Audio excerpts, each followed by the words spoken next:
Today we are delighted to have Yuliya Sukharyeva with us. She is a realtor, and we would like to talk why she thinks that among 60,000 of other realtors in Greater Toronto area, she can actually contribute something special. Go ahead. Thank you for having me. I'm delighted to be here today to share with my community and you specifically what I do and why I'm doing this. So I'm a realtor. I work in Toronto, North York, Richmond Hill and Vaughan, helping people to find a place of their dream, a place of their comfort, a place that they can go home. And why I think I'm different, to answer that question, because I care about people, I care about their needs, and I listen. I let people talk. I let them express what they're looking for, because as human beings, we all are looking for satisfaction of our deeper needs. And homes are the place where we see comfort, or most of us would do. So I let them talk, I let them express their needs, and I help them to understand how to achieve it, how to get the most of their dollars, how to get a place of comfort and peace where they can go after a long day at work and have a cup of coffee, be relaxed, being who they are, being themselves. And I do that by helping them to understand what they can afford, where can they afford it, and what they can expect of themselves and of the market. So normally or usually I work with first-time home buyers as well. Husband wants something very humble and modest, and wife is thinking about beautiful rooms and spacious bathrooms, sometimes it's vice bigger versa. kitchen. Sometimes it can be vice versa. And sometimes it's vice versa. So I invite them to my office, I let them have a coffee, tea, and we talk. And we see what they can afford, where, and we see what they can expect in terms of mortgage payments. And I talk to them honestly. I tell them the reality of the market. I tell them that sometimes they cannot afford what they're looking for. Where do you get your leads? How? I get my leads online.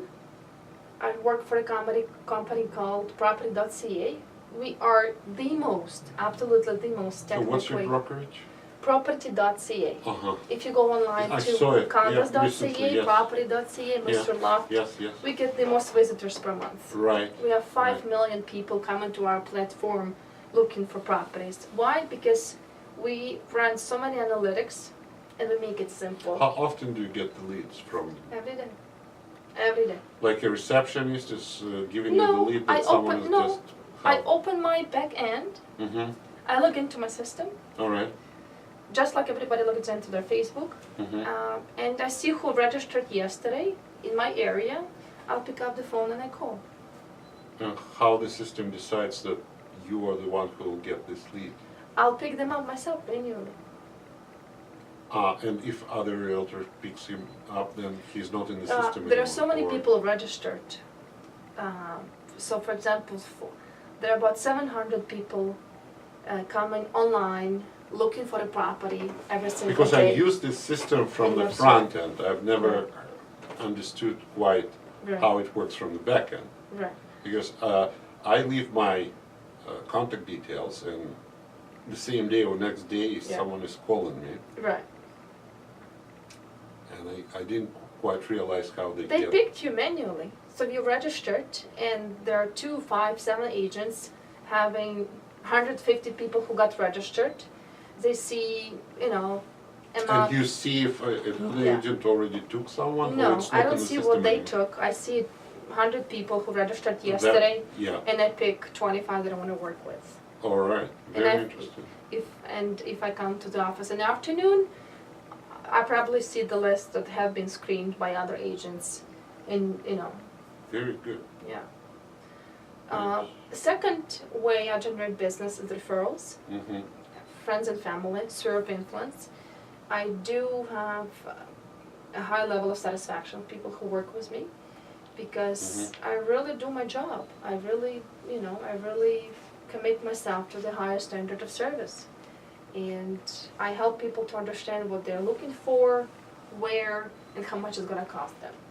When did you get your first deal closed? Like, you started, how long did it take for you to succeed? I got my license, I was 29, 2016. Mm-hmm. I signed my first buyer representation agreement next day. Well, And in a week, we bought a townhouse in Barrie. And closing was in a couple of... And closing was in 3 months. So you didn't have this period of frustration, maybe No, it no. will never work out for No, me, and no. I knew what I wanted. I knew why I wanted it. And I kind of had a sense of myself, why I'm going to be good at this job. So, yeah, it came very naturally. It came very naturally for me. I didn't have to struggle with door knocking. I don't mind doing that, and I love face-to-face interaction.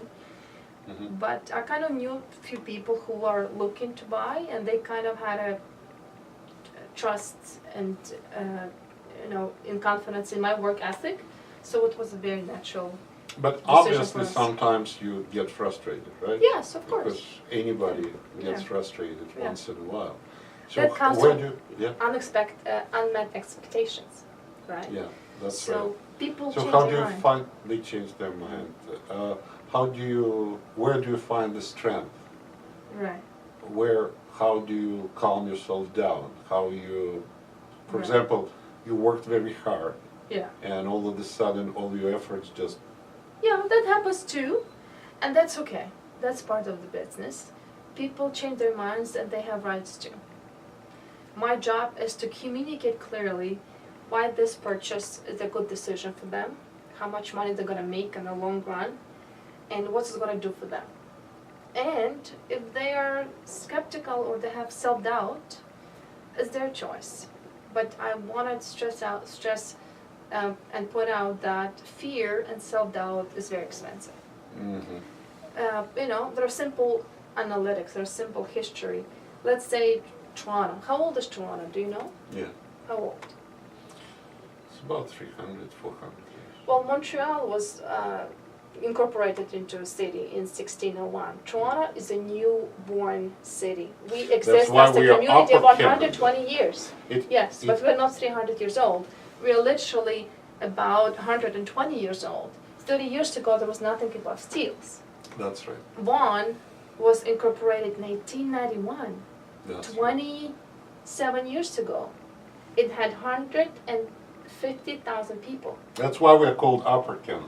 That's right. That's I right. couldn't understand why we are Upper Canada. Obviously, they started to explore, starting from Montreal Yeah. Yeah. and moving Yeah. upwards Right. through St. Right. Lawrence. St. right? Lawrence River, Yeah.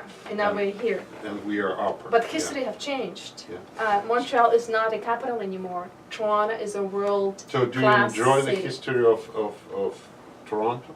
Of course I do. Of Did course you I do. learn all those, why those Spadina is called Spadina and where we got all those names of the streets? No, I'm It's I'm very looking forward exciting. to. Oh, Really? go ahead. It's very exciting history. I don't remember why, but when Okay. I read it, I really enjoyed it. Really? I have to research that. I'll be excited One of to the learn. streets got its name from a British politician that have never been to Canada, but he was a friend of the governor. I don't remember Wow. which one, but Wow. one of them Right. that right, we right, use every day, daily. We use the Right. names of those streets. It's very interesting. It's a very interesting history to know. But I guess my point is that we are a newborn world-class city, and real estate is developing, is booming, is growing, and it will continue to do so. Vaughan, when I resigned, was 150,000 people. Now we have 360,000 people, and it's continued to grow. We just had Southern Extension. Governments are expecting more people to come, and therefore their infrastructure is also accommodating for that. So my point is, real estate today is expensive, but it's still affordable. There's those people who wait, it's expensive today, but tomorrow is going to be unattainable. So you better act on your investment properties, on your pre-construction projects, on your upsizing. If you want to move from condo, it's a good idea to sell it by detached right now, when it was other way around 2 years ago. Now it's a good idea to do that. Do it today. Do not wait for tomorrow, because tomorrow is going to be more money. So today is expensive. You're so tomorrow fond I of real estate. Do you invest yourself? I do, of course. Of course I do. I speak from my experience, and I speak from my own practice. I was a big advocate of Highway 7 in Jane. It's still an industrial area, and I've talked to every friend of mine 2 years back, a few years ago, saying, buy a condo Highway 7 in Jane. It's going to be a big development there. It's going to be one metropolitan center. Sava is going to be there. You're going to double your money, you're going to triple your money if you do that.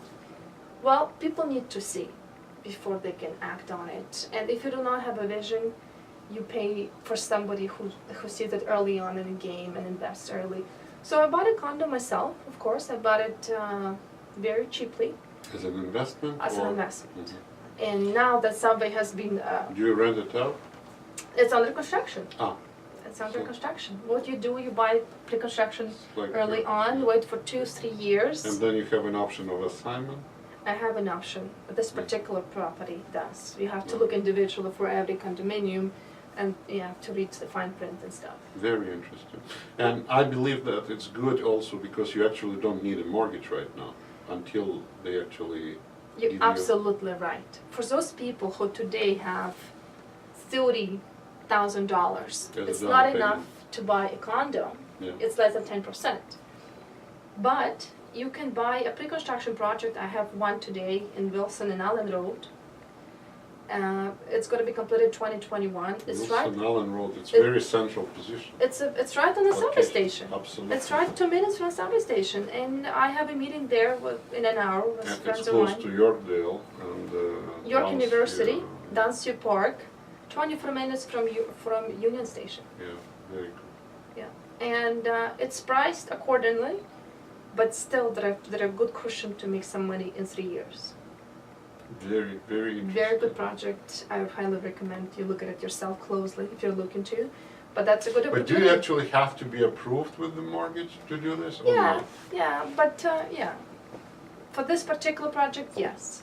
But I can help But you in with that. theory, you can actually buy something, Yeah. pay the down payment, and then sell it as assignment, and not Yes. to take mortgage at all. Correct, correct. So for now, you would have to have a piece of paper just saying that you are in a Pre-approved. position to pre-approve. Because in 2 or 3 years, Yeah. things can change. People can. Yeah, and they will, as the city grows, Yeah. as newcomers are coming, as people sell their, baby boomers, they sell their homes, they're looking for a condo option. That drives the demand up, the price up. Immigrants coming, prices up. And stress tests, you cannot afford I do $1 million believe that property. the main driving force Yeah. is the immigration. Yes, it is. We still Yeah. get about 100, That's true. 100,000 That's true. people coming to Toronto. Absolutely every year. right. Absolutely right. So now, if you put the dots together, young city, growing. We're not 400 or 500 years old. We're just 120 years old. There are still so many things developing. It's not quite Immigration. right. It's a little bit longer. It's a little long, but nothing was happening back in the day. Nothing was happening back in the day. That officially it existed. Yes, yeah, a small community. I was at the settles. cemetery where I saw dates way longer than What I'm saying? way older. I'm referring to business establishment, Yeah. to where the Toronto have become a world-class city, or an investor Oh started yeah, looking at us. absolutely, yes. Before, no, surely, No, Ontario 120 years existed, ago, but- they were handing the lands to people who wants to immigrate. Exactly. 200 They- acres to yeah. the family and They had 100 to for attract them. free. Yeah. 100 acres to individual. Yeah. Yeah. And today, listen, if I would have that farm and you would have that farmland, we wouldn't Yeah. be talking here today. That's right. It was an incredible investment. So connecting those dots, immigration, city being developed, infrastructure coming to a city. We have Eglinton, Crosstown, 25 subway stations coming up in 2021. So Midtown, Uptown, North, Vaughan Metropolitan Yeah, Center. yeah. Government is ready for immigrants, and the city is growing, and the price will continue to go up. I do believe. So, I do a believe realtor. that Toronto is one of the capitals of the world, and if we Yes, definitely. we compare the prices to New York or London, Yeah, we are still Milan. in kindergarten. That's true. You're absolutely right. This is exactly what I compare Toronto to. Milan, New York, Moscow. We still have that cushion where, the value is not maxed out yet. I And believe. it will continue to And go also up. taking into account this positive uh, inflow of the immigrants that is actually guaranteeing that Yes. 100,000 people will need some kind of Yes, accommodation. yes, It's very, very specific to this place. right, Because if you compare with other northern American cities, Right. you don't have this guarantee of Right. inflow of people. you're absolutely right. Yeah, I agree. Thank you very much. It was very interesting to talk to you. Thank you for having me. Thank you. We'll talk soon. Thanks.